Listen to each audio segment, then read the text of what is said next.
ஸ்ரீமதே ராமானுஜாய நமக.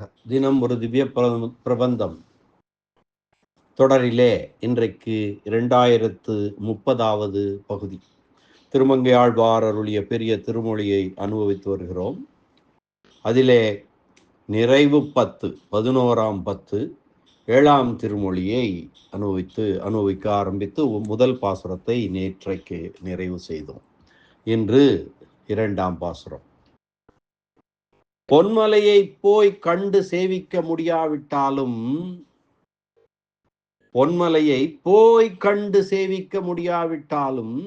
இருந்த இடத்திலிருந்து தங்களை அவன் வயப்படுத்தியபடியை கேட்க செவி சாய்க்கலாமே. அதுவும் செய்யாதவர்களது செவிகள் என்று கூறுவார் உண்டோ? அவை பயனற்ற தொலைகளே என்று இந்த பாடலில் சொல்லுகிறார் ஆழ்வார். முன் பாசுரத்தில் என்ன சொன்னார்? எம்பெருமானை காணாத கண்கள் அல்ல புண்கள் என்று சொன்னார். இந்த பாசுரத்திலே அப்படி அவனை, அந்த பொன்மலையை, புள்ளூரும் பொன்மலையை போய் கண்டு சேவிக்க முடியாவிட்டாலும் கூட நாம் இருந்த இடத்தில் இருந்து கொண்டு தங்களை அவன் வயப்படுத்தியபடியை கேட்க செவி சாய்க்கலாமே. அவன் புகழ் பாடுவதை கேட்கலாமே. அவனை பாடி ஆடுவதை பாடல்களை கேட்கலாமே. அதுவும் செய்யாதவர்களது செவிகள் என்று கூறுவாருண்டோ? அவை பயனற்ற தொலைகளே என்கிறார் இந்த பாசுரத்தில் ஆழ்வார். பாசுரத்தை பார்க்கலாம்.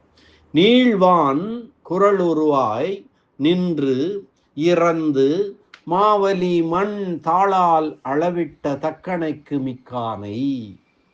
நீழ்வான் குரல் உருவாய் நின்று இறந்து மாவலி மண் தாளால் அளவிட்ட தக்கணைக்கு மிக்கானை. தோளாத மாமணியை தொண்டர்க்கு இனியானை கேளாச் செவிகள் செவியல்ல கேட்டாமே. தக்கணைக்கு மிக்கானை, தோளாத மாமணியை தொண்டர்க்கு இனியானை கேளாச் செவிகள் செவியல்ல கேட்டாமே.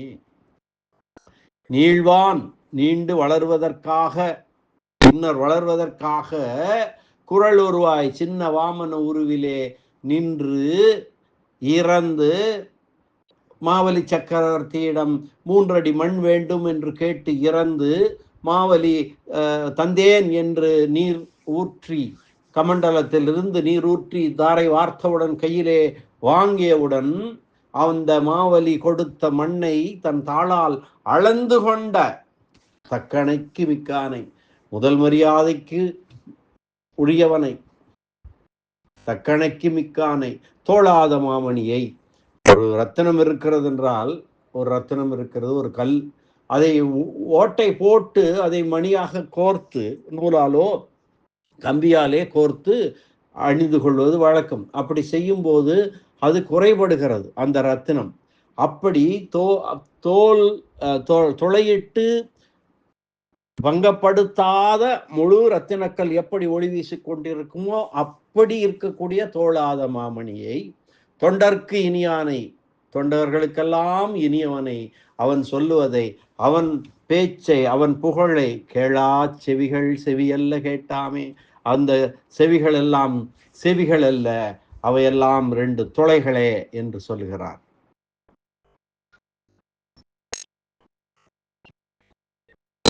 நீண்டு வளர்வதற்காக வாமன வடிவில் யாகசாலையில் வந்து நின்று மாவலியிடம் 3 அடி மண்ணை யாசித்து பின் திருவிக்கிரமனாக வளர்ந்து தன் திருவடிகளாலே அளந்து கொண்டவனும், முதல் தாம்பூலம் அளிப்பதற்கு, முதல் மரியாதை அளிப்பதற்கு ஏற்ற மேலாருள் மேலானவனும், மேன்மையுடையவன், பரத்வமுடையவன், அப்படிப்பட்டவனும், ஒளிமழுங்காத நீலமணி போன்றவனும், பக்தர்களுக்கு இனியவனுமான எம்பெருமானது புகழை கேட்க பெறாத காதுகளே அல்ல.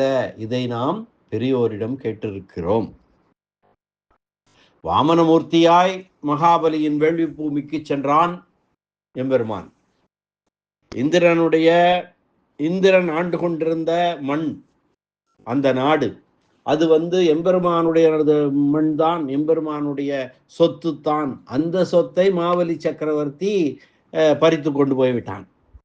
அப்படி மாவரி சக்கரவர்த்தி பறித்து கொண்டு போய் அவன் வைத்து கொண்டிருந்த நேரத்திலே அந்த பூமியை வாங்குவதற்காக அவன் மிக்க வல்லன்மை உடையவன் என்கின்ற காரணத்தினாலே அவனை தன் சக்கராயுதத்தை உபயோகித்து அவனை கொன்றுவிட்டு அந்த நாட்டை எடுப்பதற்கு எண்ணாத எம்பெருமான் ஒரு வாமன வடிவிலே எல்லோரும் பார்க்கும்படியாக எல்லோரும் வைத்த கண் வாங்காமல் பார்த்தார்கள் என்று எழுதுவார். அவ்வளவு அழகான திருவுரு. ஆனால் உலகத்திலேயே குட்டையானவர்கள் என்று சொன்னால் அதை விட இவன் குட்டையாக சென்றான், குரல் உருவாய் சென்றான். சென்று மகாபலியின் வேள்வி பூமியிலே போய் எனக்கு 3 அடி மண் வேண்டும் என்று யாசித்து பெற்றவுடன் ஓங்கி வளர்ந்து ஓங்கி உலகளந்த உத்தமனாக திருவிக்கிரமனாகி 3 உலகங்களையும் அளந்து கொண்ட பரம பூஜ்யனும் அனுபவித்து ஒளி ஒழுங்காத ரத்தினம் போலே சீர்மை பெற்றிருப்பவனும் அன்பருடைய நெஞ்சிலே இன்புற இருப்பவனுமான எம்பெருமானுடைய திருப்புகழ்களை கேட்பதே செவி படைத்தலுக்கு பயனாதலால் அப்படி கேட்கப் பெறாத செவிகள் செவி அல்ல. நிலத்தில் உள்ள குழிகளுக்கும் அவற்றுக்கும் அந்த காது தொலைகளுக்கும் எந்த வித்தியாசமும் இல்லை என்கிறார். நீழ்வான் குரல் உருவாய். புலி சிங்கம் முதலியவை உடலை சுருக்கி கொண்டு பதுங்கி நிற்பது எப்படி பாய்வதற்காகவோ அப்படியே எம்பெருமானும் நீண்டு வளர்வதற்காகவே குரல் உருவாகினான் என்கிறார். சுருங்க நின்றதனையும் பெருக்க வளருகைக்கு உறுப்பாக என்ற வியாக்கியான ஸ்ரீசுக்தியை அனுபவிக்கலாம். அவர் வியாக்கியானம் உரை எழுதும் போது சொல்லுகிறார், வியாக்கியான சக்கரவர்த்தி, சுருங்க நின்றதனையும் பெருக்க வளர்கைக்கு உறுப்பாக, அதுதான் நீழ்வான் குரல் உருவாய் என்பதற்கு வியாக்கியானம் சொல்கிறார். தக்கணைக்கு மிக்கான். தக்கணை என்றால் தட்சிணை, தட்சிணை என்று சொல்கிறோமா, தட்சிணா என்பது சொல், வட சொல், அது தட்சிணை என்றாயிற்று. அது தமிழுக்கு வரும்போது தக்கணை ஆயிற்று. ஸோ தக்கணைக்கு மிக்கான், தட்சிணைக்கு மிகச்சிறந்தவன் என்றது பரமபூஜ்யன் என்பதை சொன்னபடி தர்மபுத்திரருடைய ராஜசூய யாகத்திலே இது தெளிவாகும். தர்மபுத்திரர் ராஜசூய யாகம் செய்ய முனைந்தார். அப்பொழுது அந்த அனைத்து அரசர்களும் வந்திருந்தார்கள், அனைத்து பெரியவர்களும் வந்திருந்தார்கள், துரோணர் முதலான ஆச்சாரியர்கள் வந்திருந்தார்கள். அனைவரும் இருக்கிற சபையிலே யாருக்கு முதல் மரியாதை செய்வது என்று பார்த்தபோது கண்ணன் எம்பெருமானுக்குத்தான் அந்த முதல் மரியாதை நடந்தது. அவன்தான் அங்கே பரம பூஜ்யனாக இருந்தான் என்பது அந்த மகாபாரத வரலாற்றில் இருந்து தெளிவாகும். தோளாத மாமணியை, ரத்தினத்திற்கு அதிலே ஒரு துளையிட்டு நூல் நுழைத்து அனுபவிக்கப்படுவதாகும்.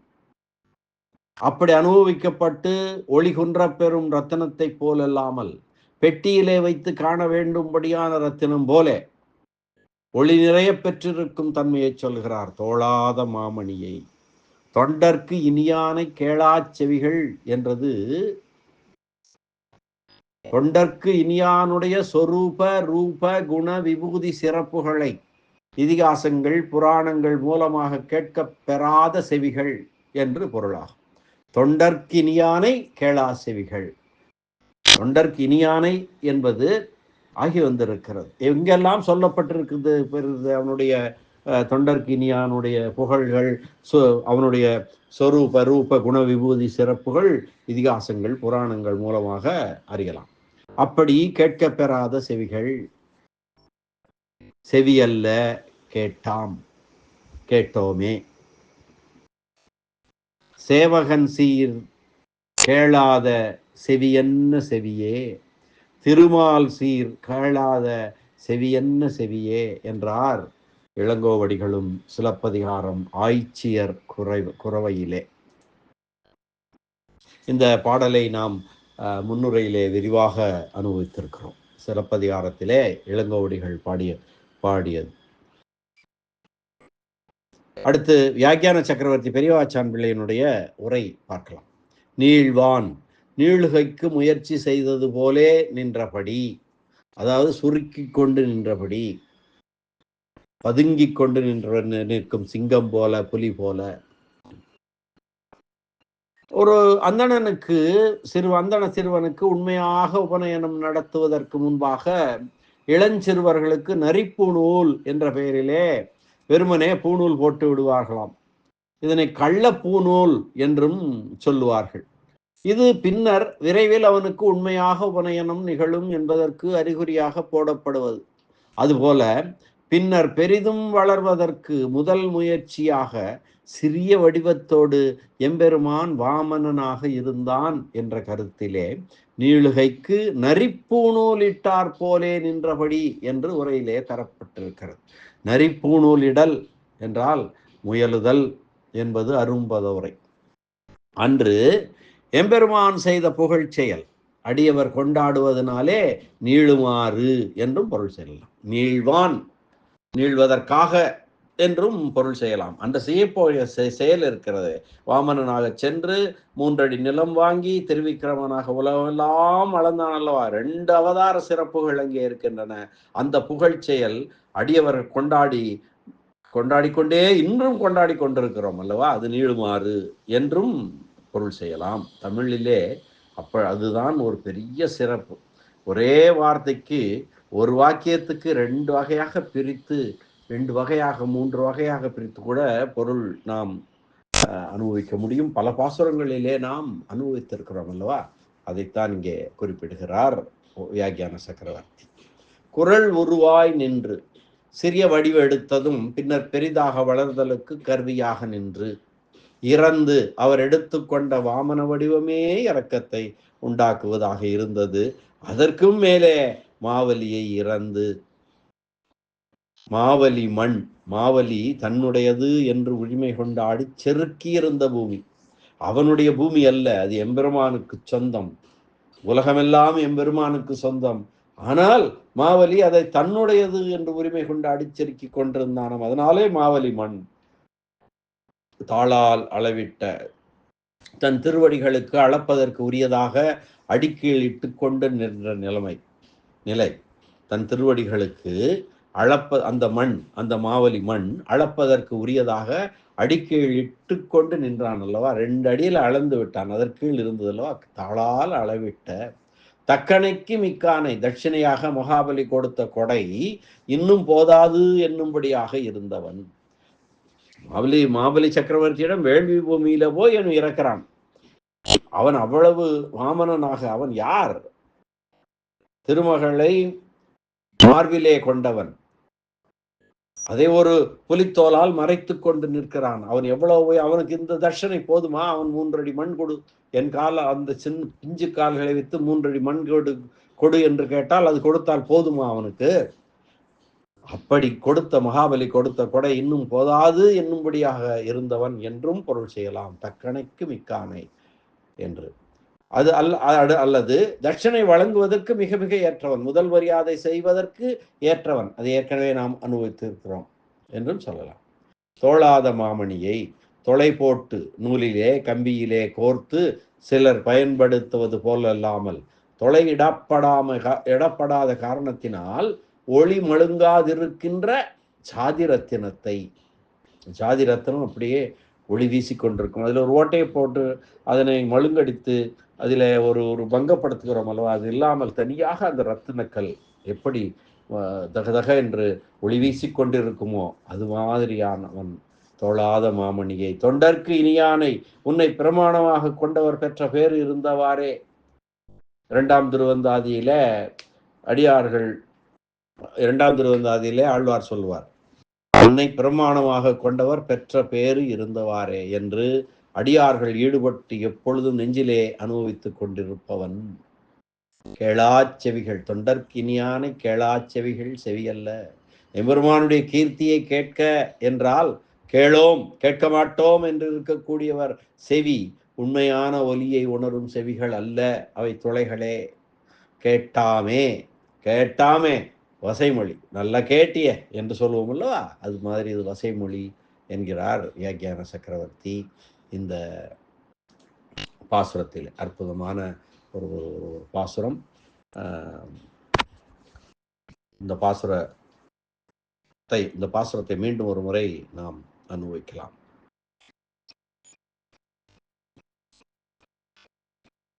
நீழ்வான் குரல் உருவாய் நின்று இறந்து மாவலி மண் தாளால் அளவிட்ட தக்கணைக்கு மிக்கானை, தோளாத மாமணியை தொண்டர்க்கு இனியானை, கேளாச் செவிகள் செவியல்ல கேட்டாமே என்ற இந்த எம்பெருமானை, எம்பெருமான் புகழ்களை, எம்பெருமானை பற்றி சொல்லக்கூடிய பாடல்களை, இலக்கியங்களை கேட்காத செவிகள் அல்ல, செவியல்ல கண்டாமே என்று சொல்லுகிறார். அறுதியிட்டு சொல்லுகிறார் திருமங்கை ஆழ்வார் இந்த பாசுரத்தின் மூலம். இந்த அளவிலே இந்த பாசுர அனுபவத்தை நிறைவு செய்வோம். மீண்டும் அடுத்த பாசுர அனுபவத்துடன் நாளை சந்திக்கலாம். நன்றி, வணக்கம். ஸ்ரீனிவாச வெங்கடேச ராமானுஜதாசன் திருவரங்கம். நீழ்வான் குரல் உருவாய் நின்றிருந்து மாவலிமண் தாளால் அளவிட்ட தக்கனைக்கு மிக்கானை, தோளாத மாமணியை தொண்டர்க்கு இனியானை, இனியான் எம்பெருமான் நாராயணன் திருவடிகளே சரணம். அரட்டமுக்கி அடியார் செய்யும் கலிகன்றி கலியன் பரகாலன் ஆலிநாடன் திருமங்கை ஆழ்வார் திருவடிகளே சரணம். வியாக்கியான சக்கரவர்த்தி ராமாயண பெருக்கர் பரமகாருணிகர் உரைப்பெருமன்னர் பெரியவாச்சான் பிள்ளை திருவடிகளே சரணம். ஆழ்வார் எம்பெருமானார் ஜீயர் திருவடிகளே சரணம்.